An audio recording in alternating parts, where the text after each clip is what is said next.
Hi, I'm Pat Kelly. Okay, in this problem, they ask us to use the shell method to find the volume once the region that's bounded by these curves that they give us is spun around the y-axis. Okay. Now they didn't give us a sketch. I've already done one for us, and just realize that you'd want to start with one. Draw these curves that they give you. And it doesn't have to be perfect, but make sure it's accurate enough that you can see what's going on. So here's your parabola.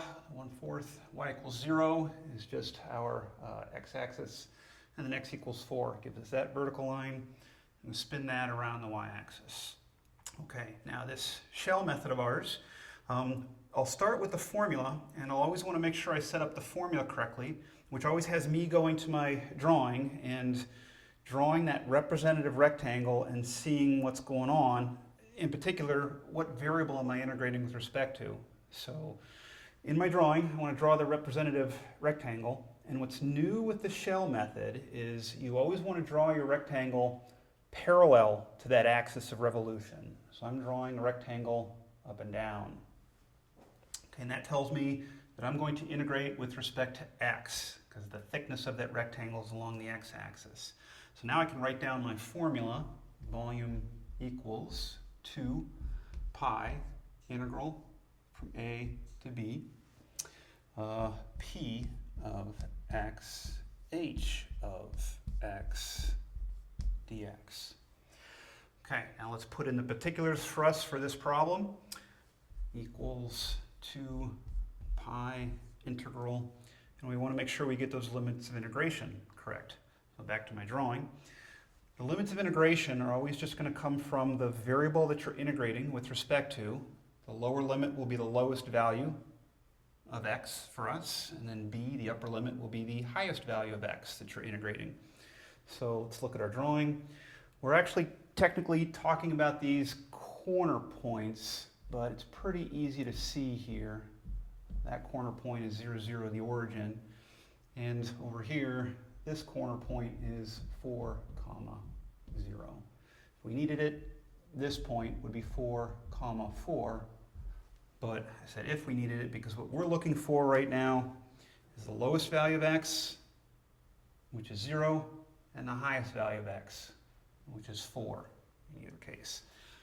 0 to 4 for our limits of integration. Okay, so what p of x stands for in this formula is the radius of what one of your shell slices will be. So back over to my drawing.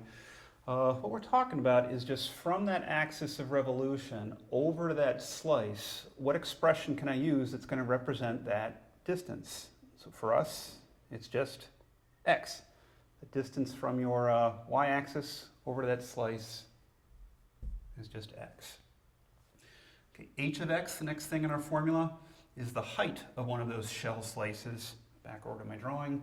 That's actually talking about the height of this rectangular drawing that we've done, the representative rectangle. The height of this rectangle is going to be on that curve, which comes from here. So we just have 1/4 x squared. You might also notice in the formula these should be functions of x, which they are for me. If I needed to adjust the equation they gave me to make an equation of x, I would. Okay, now I'll just integrate this. I'll do maybe some quick cleanup first. I like to pull the 1/4 all the way out in front. Pi over 2 integral from 0 to 4 x to the 3 power dx. Looks friendly now. This equals pi over 2 x to the 4th over 4 from 0 to 4. Now we'll put in our limits of integration. This equals I'll put the pi over 2 down, putting the 4 in, 4 to the 4th power, well, one of them is going to cross out, so just 4 to the 3 power. That looks like 64. Subtract, putting the 0 in, that's nice. So the last step is we'll just divide by that 2 to make it look a little bit cleaner. And I like 32 pi.